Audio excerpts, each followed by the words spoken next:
এই বুবাই, গল্পের লাস্ট পার্টটা কে করেছে রে? শুভ করেছে। তোকে কতবার বলেছি রেন্ডারে মেরে কাজ করবি, আর কতদিন বলতে হবে তোকে? আমি রেন্ডার মেরে কাজ করতে পারবো না। কেন, কি অসুবিধে? অসুবিধা হয়, তুমি বুঝবা না। বাহ, আমি বুঝবো না? খুব ভালো। ও সুমন, ভালো কথা। বলছি আমার ওই বেলায় একটু ছুটি লাগবে, শ্বশুর বাড়ি যাব। শ্বশুর বাড়ি যাবা? যাও। আমি একটু আসছি। কোথায়? আসছি।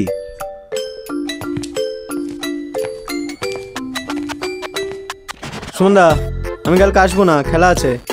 বাহ, খুব ভালো। সন্ধ্যা, বলছিলাম কি? তোমার আবার কি? না না, কিছু না, থাক। না বলো, কি ব্যাপার? বলছিলাম কাল আমারও একটু ছুটি লাগবে, একটু কাজ আছে। Very good. এই আমাদের অফিস। আমি, বুবাই, শুভ, অমিত আর সম্পদ, 5 জনকে নিয়ে একটা ছোট অফিস মতো করেছি। তবে অফিসে কাজের থেকে আড্ডাটাই হয় বেশি। আমার মাঝে মাঝে একটু রাগ হয় বটে, তবে ভালোও লাগে। সবাইকে নিয়ে একসাথে বেশ আছি। যে যার মতো অফিসে আসে, অফিস ঝাড় দেয়, পুজো করে, তারপর কাজ নিয়ে বসে। না না, কম্পিউটারে না, মোবাইলে। এই যেমন শুভ মোবাইল ঘাটছে, আর তার পাশে বসে অমিত কম্পিউটারে ভিডিও দেখছে। কাজ কেউ করছে না। কাজের মধ্যে সিরিয়াস একমাত্র হচ্ছে এই যে ইনি শ্রীযুক্ত সম্পদ। যেমন নাম তেমন কাজ।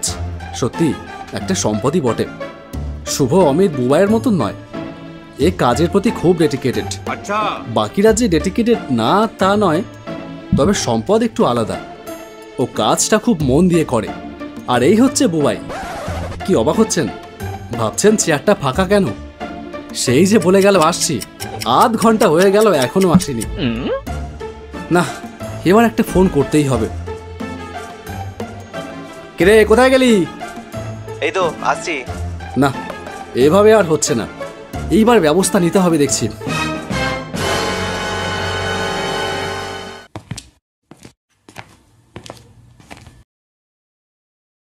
আচ্ছা, বুবাই ঢুকলে সবাই একবার আমার কেবিনে আয়। কথাটা একটু কঠোরভাবেই বললাম।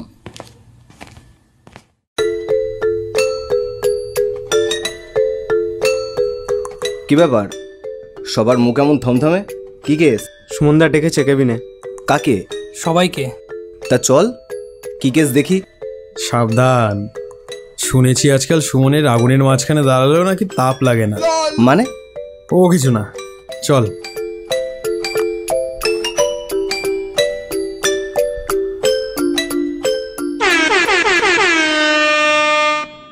শোনো, তোমাদের কাজবাজের যা গতি দেখছি, তাতে শামুকের সঙ্গে রেস লাগালেও শামুক জিতে যাবে। কিন্তু এভাবে তো আর হচ্ছে না। কি সমস্যা হচ্ছে বলো তো? কাজটাই তো সমস্যা। হ্যাঁ, কিছু বললি? শুভ বলল কাজটাই তো সমস্যা।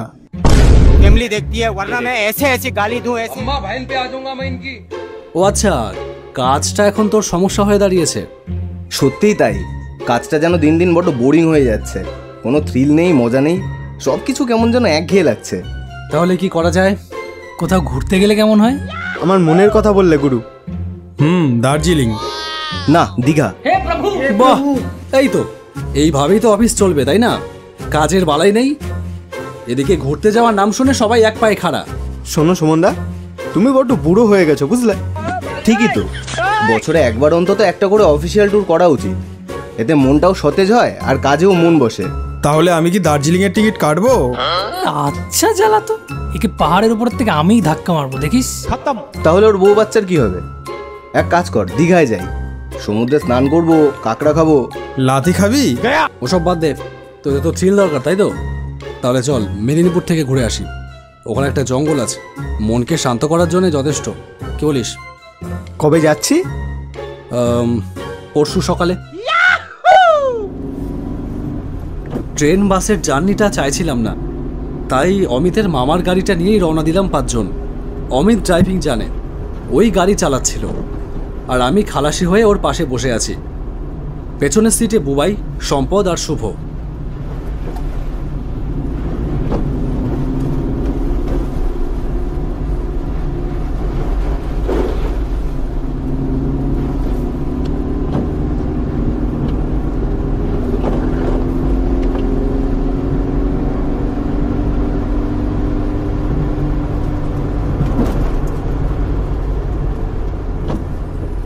আমাদের গন্তব্যে যখন পৌঁছালাম তখন সন্ধ্যা ঘনিয়ে এসেছে। গতকালই রাতে ফোন করে এই হোটেলে রুম বুক করে রেখেছিলাম। হোটেলটা মন্দ নয়, কার পার্কিং এরিয়াও রয়েছে। 5 জনের জন্য একটাই রুম বুক করেছিলাম। যেহেতু জায়গাটা এখনও অতটাও পপুলার হয়নি, তাই ভাড়াটাও কম। হোটেলের কেয়ারটেকার এক বৃদ্ধ ভদ্রলোক। তিনি ওয়েলকাম ড্রিঙ্ক হিসেবে সবার জন্য চা নিয়ে এলো 1 কাপ করে, আর বলে গেল, কোনো দরকার পড়লে রুমের টেলিফোন থেকে 123 নম্বরে ফোন করবেন বাবু, আমাদের রিসেপশনে কল যাবে। আচ্ছা, বৃদ্ধ চলে গেল।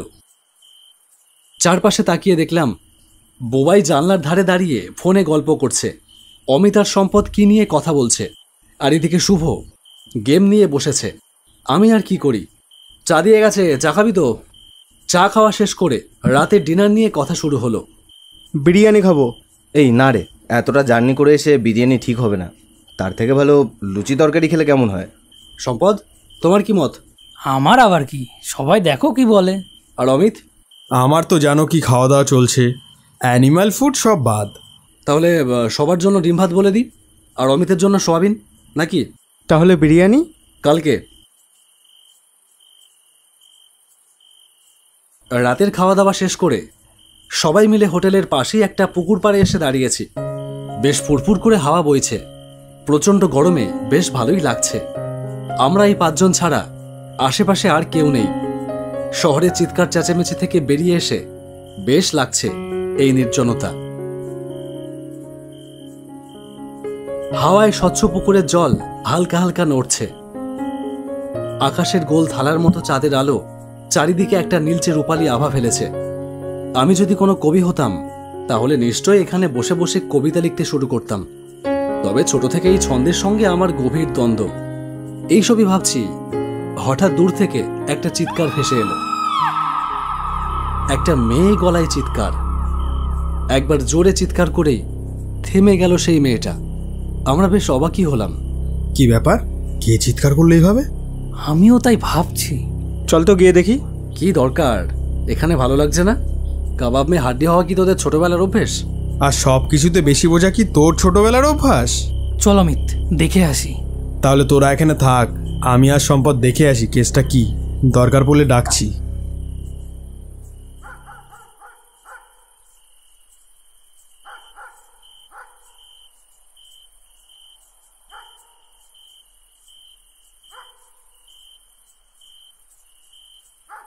এই শুভ, ওরা তো এখনো এলো না। ফোন করতো একবার। বয়দা ফোন করতো।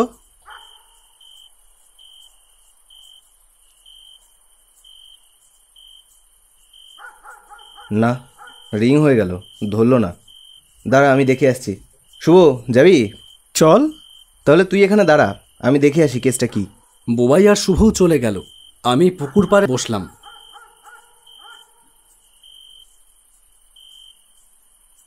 আরও কিছুটা সময় কাটল। বেশ ফুরফুরে হাওয়া বইছে। দু চোখের পাতা ভারী হয়ে আসছে। কখন যেন চোখ লেগে গিয়েছিল।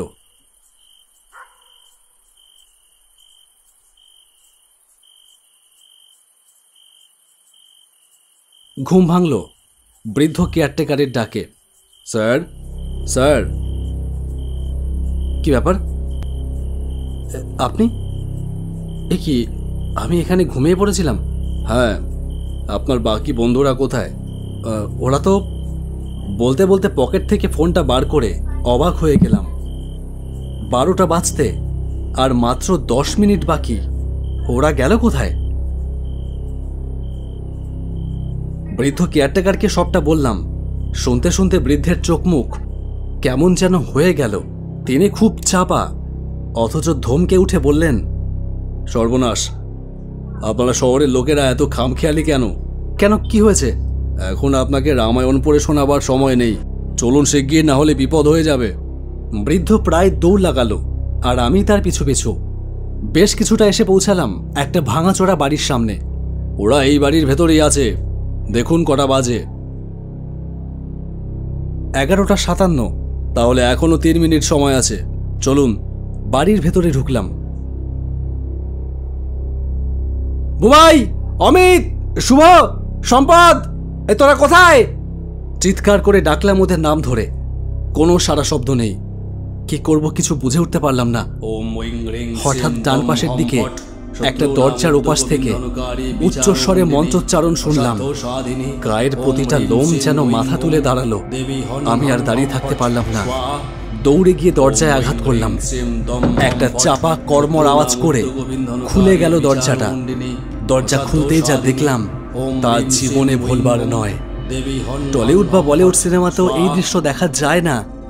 দেখলাম হাওয়ায় ভেসে শুয়ে আছে বুবাইরা, আর তাদের বেষ্টন করে আছে একটা আবছা বৃত্তের বলয়। সেই বৃত্তের স্তরে একটা সরু লাল আলো যেন সেই বৃত্তকে এঁকেছে, আর ওপাশে একটা আগুনের কুণ্ড। তার পাশে বসে একজন কাপালিক চড়া স্বরে মন্ত্রোচ্চারণ করছে, ওম ঐং রিং শ্রীম দম হম ফট শত্রুনাম উদ্যোগ বিন্ধনকারী বিচার মুণ্ডিনী অসাধ্য সাধিনী ওম হ্রিম শ্রীম ঐং ওম দেবী হন হন হম ফট স্বাহা। তাকে চিনতে আমার আর দেরি হলো না। সেই কেয়ারটেকার বৃদ্ধ। তাহলে তাহলে ও কি কাপালিক? কিন্তু কেন এসব করছে? পিশাচ সিদ্ধ হবার জন্য? হঠাৎ দেখলাম তার সামনে ফুটে উঠল একটা আলোর বলয়, আর সেই আলোর বলয় থেকে আবির্ভাব হলো এক পিশাচিনীর। আমি কি করব বুঝে উঠতে পারলাম না। মনে হলো সবকিছু যেন এখানেই শেষ। এবার আমার 4 বন্ধুকে মেরে ওই পিশাচিনীর কাছে আহুত দেবে এই কাপালিক।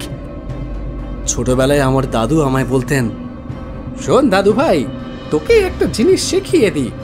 মনে রাখবি, জীবনে যখনই কোনো বড় বিপদে পড়বি, মৃত্যু ভয় তোকে গ্রাস করবে, জানবি একজন সব সময় আছে তোকে রক্ষা করবার জন্য। তিনি হলেন দেবাদিদেব মহাদেব। তিনি সকল বিপদ থেকে তোকে রক্ষা করবে। বিপদে এই মহামৃত্যুঞ্জয় মন্ত্র উচ্চারণ করিস, দেখবি মৃত্যু তোকে গ্রাস করতে ভয় পাবে। 2 হাত জোর করে উচ্চারণ করলাম দাদুর শিখিয়ে দেওয়া মহামৃত্যুঞ্জয় মন্ত্র। ওম ত্র্যম্বকম যজামহে সুগন্ধিম পুষ্টিবর্ধনম উর্বারুকমিব বন্দনান মৃত্যুর্মুক্ষীয় মহামৃতাৎ। ওম ত্র্যম্বকম যজামহে সুগন্ধিম পুষ্টিবর্ধনম উর্বারুকমিব বন্দনান মৃত্যুর্মুক্ষীয় মহামৃতাৎ। ওম ত্র্যম্বকম যজামহে সুগন্ধিম পুষ্টিবর্ধনম উর্বারুকমিব বন্দনান মৃত্যুর্মুক্ষীয় মহামৃতাৎ। চোখ যখন খুললাম দেখলাম চারপাশে কিচ্ছু নেই। আমার 4 বন্ধু পড়ে আছে আমার সামনে।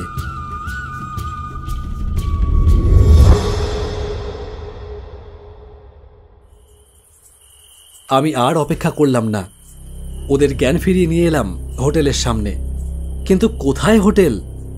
হোটেলের জায়গায় পড়ে আছে একটা ফাঁকা মাঠ, আর মাঠের মাঝখানে একলা দাঁড়িয়ে আছে অমিতের মামার 4 চাকা গাড়িটা। সেদিন রাতেই ফিরে এসেছি বাড়িতে।